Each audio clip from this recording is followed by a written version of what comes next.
getting back to the basics, let me show you this love. We're getting back to the basics so you see that it's love. We're getting back to the basics, let me show you this love. We're getting back to the basics so you see that it's love. If you got time, we can work it out. This is spiritual growth, we can work it out. You are mine, I am yours, we can work it out. Together we're a force, we can work it out. This series is called Back to the Basics because a lot of us didn't fail at relationships because we didn't care. We failed because we were never taught the foundations. We were taught what it should look like, what to post, and what to get attraction, but not how to communicate, how to stay grounded in ourselves, and how to build something healthy behind the scenes. And if we being real, social media made it worse because now we're comparing our real relationship to highlight reels. We're chasing couple goals instead of real connection. So this series right here is about unlearning what we were taught, what we've been influenced by, and getting back to what actually works. Welcome to Back to the Basics. Let me start by saying this. We all bring baggage into relationships. Straight up. The difference is some of us unpack it. Some of us expect our partners to just carry it and we just add it on to whatever they got going on in their life as well. Today we are getting back into the basics of understanding what we carry into relationships and how it shows up. Let's get into it. We need to start with understanding what baggage is. So when we say baggage, we're talking about past relationships, childhood experiences, any type of trauma, patterns that we all learned growing up, things that shape who we are, how we feel, how we think, and how we respond to certain things. And here's the truth. You don't leave your past behind you as soon as you enter into a relationship. I know many of us feel like, oh man, I just need to get out this house and I need to get into my own relationship so I can have my own rules, my own thoughts, my own minds, and everything is gonna be different. Nah, we carry those things in. As a child, you have front row seats to your parents' lives. Whether they were in your life or not, you still had a front row experience in feeling abandoned, not loved for, not cared for.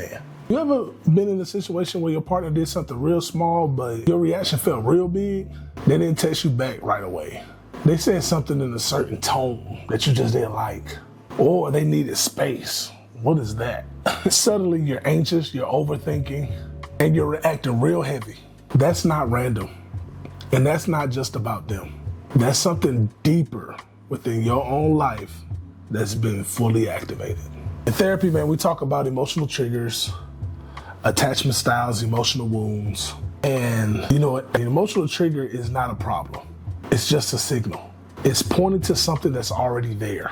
And a lot of our triggers come from past relationships where trust was broken, childhood environments where we never felt seen, heard, or safe, experiences in which we had to always protect ourselves. So now you might overthink because you've been hurt before, shut down because vulnerability wasn't safe, or even cling on to someone because your fear of being abandoned. Even if that relationship doesn't serve you, you still stay alone because I don't want to feel alone. I don't want to feel abandoned like I did growing up.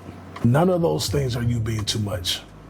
I want to be real clear about this so that you can understand. So if you grew up with inconsistency, you might become anxious. If you grew up having to be strong and independent, you might be conflict avoidant. If you had stability and safety, you're more likely to be secure. And none of these patterns disappear as soon as you show up in a relationship. They pull up even stronger. They show up even stronger in everything that you're doing. In our culture, man, we normalize all of these conversations. You know, well, that's just how I am. I don't trust nobody. I've been through way too much. But we don't normalize healing. We normalize surviving. We normalize pushing through. We normalize carrying the pain without ever actually unpacking it. Sit with that. I've seen people sabotage healthy relationships, not because the person was wrong, because it didn't feel familiar. And sometimes we confuse familiarity with safety. So if chaos is what you're used to, people can feel uncomfortable, especially if they're boring. If inconsistency is what you know, then stability can seem really plain and outdated and trash. And now you're actually questioning something that's healthy because it doesn't match what you've experienced before.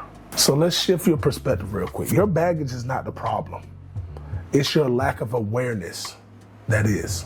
Because baggage alone doesn't make you unlovable. It just means that there's something else that needs to be understood a little bit longer. And that's okay, because we all have it. But when you are aware of that, you finally have the opportunity to grow. I need y'all to hear me real clearly on this. Just because something happened to you doesn't mean that it's your fault.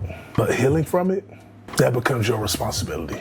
I'm gonna say it again. Just because something happened to you does not mean that it's your fault at all. But healing from it, that becomes your responsibility, nobody else's. Because if you don't deal with it, you're gonna continue to bleed on the people that didn't even cut you. Tendonism. I'm sorry, let's try this again. Just because something happened to you doesn't mean it's your fault, but it is your responsibility. Because if you don't deal with it, you'll keep bleeding on the people that didn't even cut you. That's a word. Make sure y'all clip that. So, my big black therapist, Damani, how do we unpack that? You did all this talking. I'm tired of bleeding on folks, man. How do we unpack that?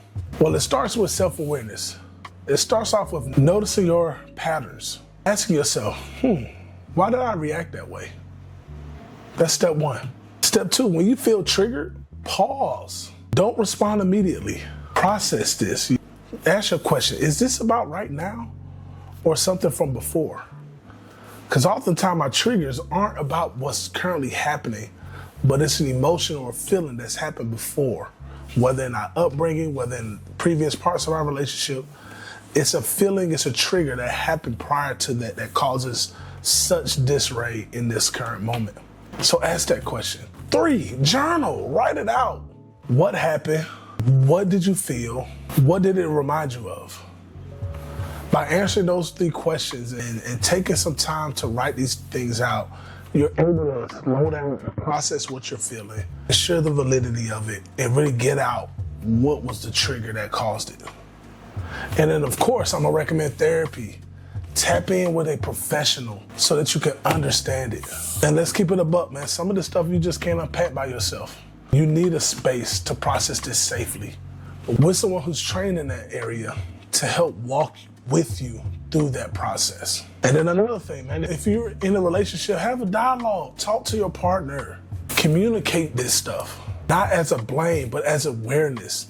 Your partner deserves to understand what you're dealing with and how it's impacting the relationship as a whole. You can say something like, I realize this triggered me because of something that I experienced before.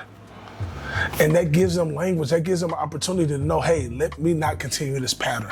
Let me not talk to him this way. Let me not be aggressive with her in that way. Let me ask her questions instead so she can feel safe. Let me preface this conversation and see how she's feeling before I even bring this up. Let me slow down and affirm him before I tell him what I need done later, because these things are triggers. And if we say we love and care about our partners and we want to move together, we got to learn how to process these things slowly. So let's break down the cycle real quick. When I don't unpack my baggage, I get triggered. I react. My partner responds to the reaction. I feel misunderstood. Then something else happens. I get triggered. My partner responds to my reaction. I feel misunderstood. And guess what? It's not even about this current situation anymore. It's about everything that you carried through it. It's about all the other missed times and missed spaces before. And now we're not even talking about the current issue anymore.